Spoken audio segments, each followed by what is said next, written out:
Thank you. Haya. ODM. ODM. Asanteni sana, you may be seated. Today you learned all protocols observed. Hamjambo. Hamjambo tena. Yes, I've sat for too long down here that I'm now a little bit confused. But I think it has been very exciting and also very illuminating to listen to other people talk. I want to thank particularly the two gentlemen you invited here. That is Polycarp Omolo Chilo and Dr. Oscar Otele from the University of Nairobi. I found their contribution very informative indeed, and with a lot of humor and good touch. And I also want to thank everybody else who has contributed in this discussion today. It was a wonderful session. We thought that it is necessary for us, before you go back, to have a PG, because you have not had a PG where you also brought the party leadership to talk to you together. And we felt that we should do it before the end of the year, particularly before we go for the jamboree in Mombasa. So I'm not going to bore you with a very long speech. There's a few things that I put together that I want to say. About a year ago, we got together with the UDA party to help steady the ship of the Kenyan nation that had been hit by extreme turbulence and faced a reality of collapse. Some people may not even know exactly where we were, but because I had a first inside impression of what was happening, we were very much almost on the precipice. Because as you see, after so many days of demonstrations, you saw that eventually the military were on the streets. And they were on the streets, of course, they were fairly civil to the wananchi at that time. But that was because they had not been given instructions. And you know, there is what you always all the time talk about, the chief of defense forces. Once the military are given instructions, they execute. And we are almost there. We're almost there. So he said, it's better to have a country that is civil, where leadership can be replaced through the ballot rather than through the bullets. And that was one of the reasons why we did what we did at that time. The coming together started informally, with some of our members joining the government. We later formalized the arrangements through a memorandum of understanding signed publicly with UDA and shared widely with the public. This far, a core agenda of our coming together has been achieved. We have a stable and peaceful country. We beat back the chaos and created an environment in which we can agree to disagree without staring at collapse. I recognize and appreciate the role our MPs continue to play in the realization of this noble goal of preserving the nation. As I've said before, whatever the differences and misgivings we have as parties or leaders, we must have a country first. Only then can we set about discussing how to perfect the nation's imperfections and even who is to lead the nation. This is a core belief of our party. We stand for and with the country and act in the interest of the people of Kenya. I am convinced that Kenyans want Kenya to stand, and we stand with them on this. Ronald Reagan used to tell Americans, and I quote, "If we ever forget that we are one nation under God, then we will be a nation gone under," unquote. As Kenyans, we know only too well what happened to nations that went under. Some took too long to come back, others never made it back at all. Kenya must never tempt that fate. As a party, we must never be ashamed to remind the people that we can never accept collapse as an alternative path to power. We must never be shy to remind the country that as a party, we have pursued compromise before and will pursue it whenever necessary in the interest of the nation. We had the option of taking it out to the bitter end in 2007-2008. All we needed was to insist that we would not engage in any talks with our opponents.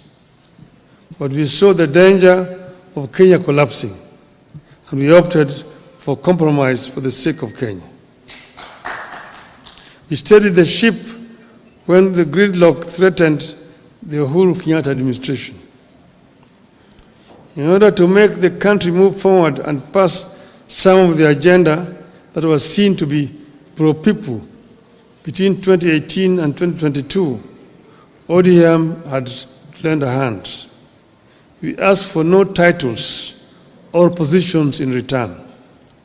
We insisted only on better policies and programs for the people of Kenya and reforms so that we would not witness the repeat of what had happened in 2017.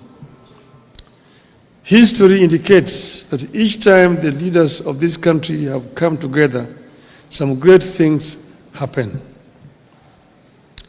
We got the 2010 Constitution because we made compromises with the President Daniel Arap Moi and made him appreciate that it was in his interest, as well as the country's, to midwife a new constitution. We achieved more under the Grand Coalition government than under the NAC regime.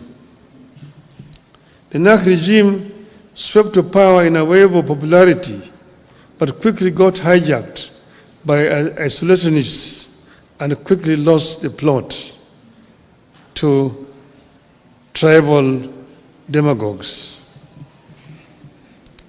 Over time, we have appreciated that it takes teamwork to get any edifice, a country included, back on the right track. Today, we are again seeing early fruits of cooperation between political parties.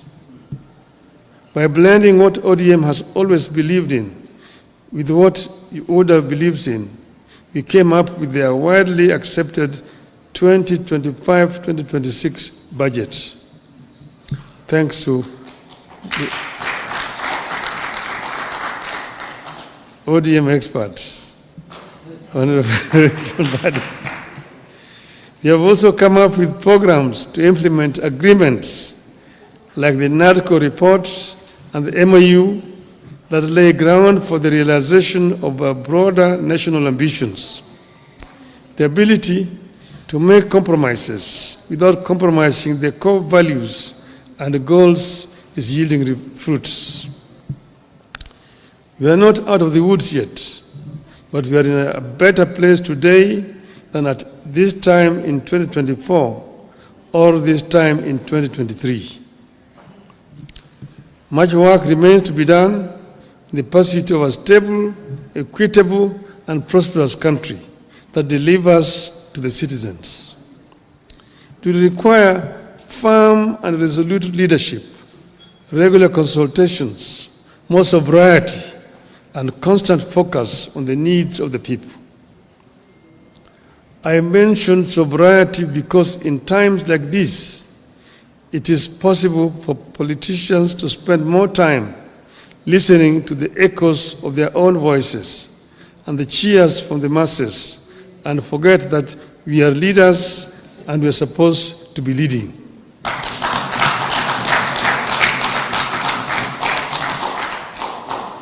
In times like these, it is possible to be lost in competing campaigns or populism and forget that leading means making decisions that may sometimes invite booing instead of cheers. I have been there. I've been cheered and have been booed.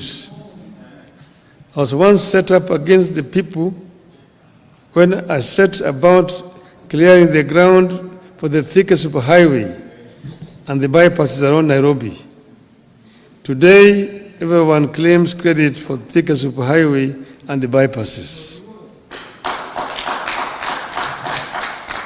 My colleagues in Parliament once disowned me when, together with KANU, I championed the Constitution Review Commission that laid the groundwork for what became the 2010 Constitution, and which everyone claims credit for today.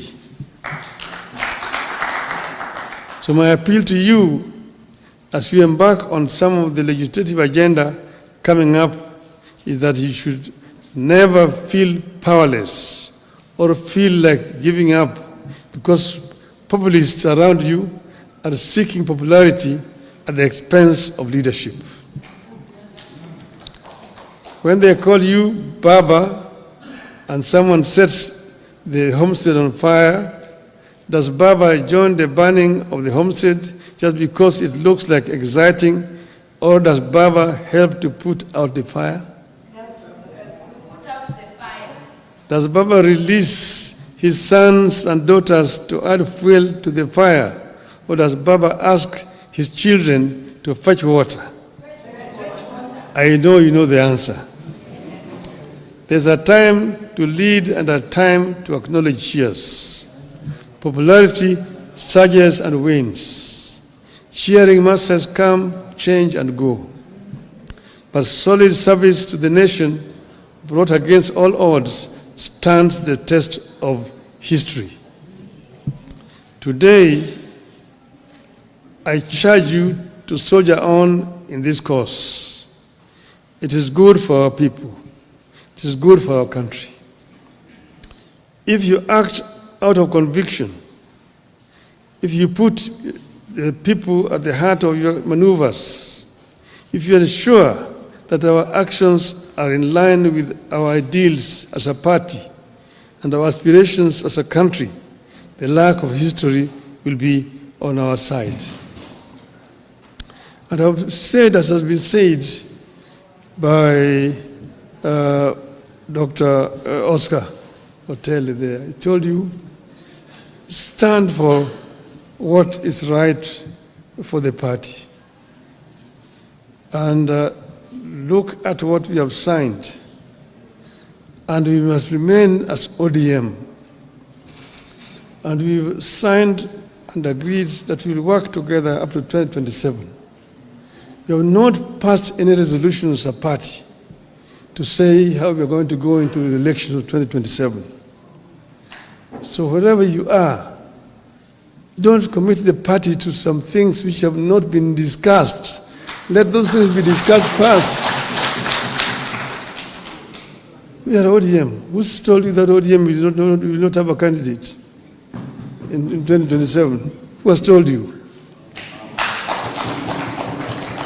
So first, think as ODM, we have a clear plan that we have negotiated and we've agreed on, and let us continue to implement that plan. Other decisions we'll take when the time comes. Finally, first, I want to thank Mbadi for bringing out some of the issues. Like he's talked about selling some assets. Kenya Pipeline Corporation. The pipeline is underground from Mombasa through here. Even if you sell it, where is somebody taking it to? It remains very much an asset of Kenya. It is just there on the ground. So somebody want to buy it, buy it. That is what Margaret Thatcher told Britons when the Arabs were coming with petrodollars to buy historical buildings in the UK. She said, even if they buy Buckingham Palace, where are they going to take it? It remains here. Your asset. It's an idle asset. Sell it so that you get money instead of going to borrow. Make money to invest instead of going to borrow here. I want to sell the shares of Safaricom. Why not? Why don't you sell the shares of Safaricom? It just remains here in the country. This is what my friend, the Indian Prime Minister, Mr. Narendra Modi, has done in India. When he invited me to go to Gujarat as chief minister then, I went as a chief guest in what is called a Vibrant Gujarat. And there were many people who had been invited from outside India. And I was in a panel discussion with some of the Indian conglomerates, the Tata, Ratan Tata, the Adani groups, and all this together. And we saw how many deals were being signed, people coming to invest in Gujarat. The state of Gujarat is one of the states of India.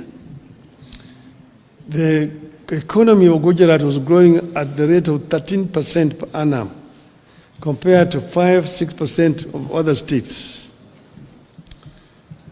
Gujarat, the population of Gujarat is 60 million people, bigger than Kenya. So I asked Modi, how did you manage to achieve this? He went into his bookshelf and brought me a piece of legislation. He said, this is the secret. This was a PPP law of Gujarat, which he said, make it simple like this. It will attract people to come and invest in your country. Armed with that legislation, I came here and I presented it to the cabinet. And I told him what I saw in Gujarat is something astonishing. We approved the memo in the cabinet. It was then given to then Minister for Finance, who was acting, Mr. Michuki, to go and prepare a cabinet memo. When he took it to the mandarins in the treasury, they manipulated it, changed so many things. By the time they brought it back to the cabinet, it was a different document. I told them, who will come, who will want to risk his capital with this kind of things you put in this law? It was passed and brought to Parliament, passed, no investors came because there were so many restrictions and private capital is risk shy. But when I was there, they took me. They took us. I was in that delegation as a prime minister. I'd gone with the current Prime Cabinet Minister, Mr. Mudavadi. We were with President Ruto at that time, with Chris Obore, who was a minister for Public Works. I was with a big delegation. We were taken to a place called Mundra, a port, where they had built. I mean, Modi had given just land to Adanis, 5,000 hectares of land, marshland near the sea. They drained that land and built a port. So they were using that port to import coal from Indonesia. And they put up a power plant, 4,600 megawatts of power. Then the Tata group followed suit and also built a similar plant, 4,600 megawatts there. So a total of 9,600 megawatts was being generated from that port alone. Our total generation capacity in this country today is not even 3,000. That's from that port. And then they built a railway line, 100 kilometers to join with the national railway system. A sleeping village of 5,000 people rose to become a village of a town of 200,000, eventually now 500,000 people.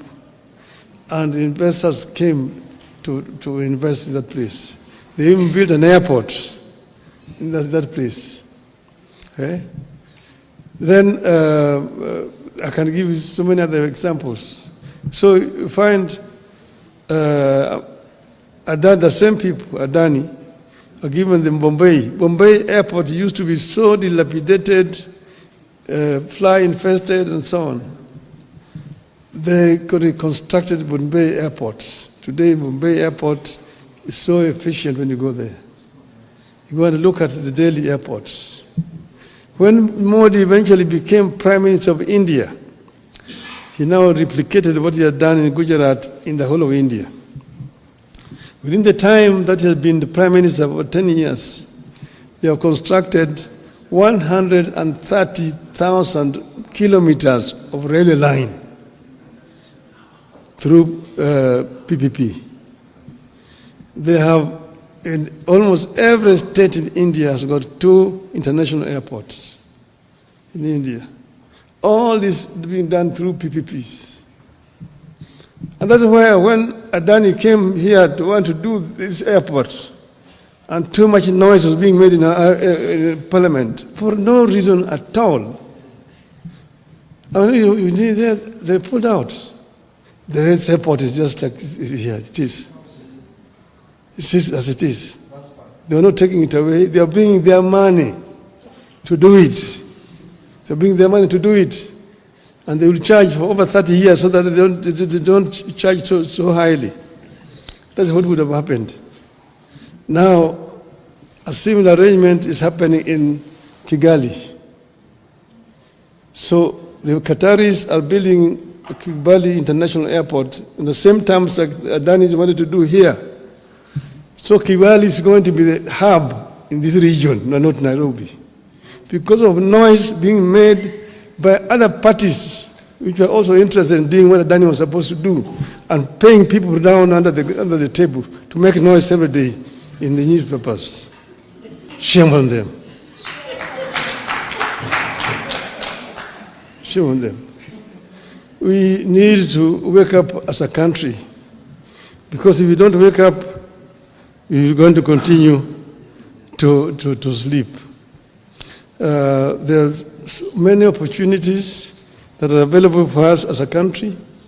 We as ODM must remain ODM and remain focused, because the country needs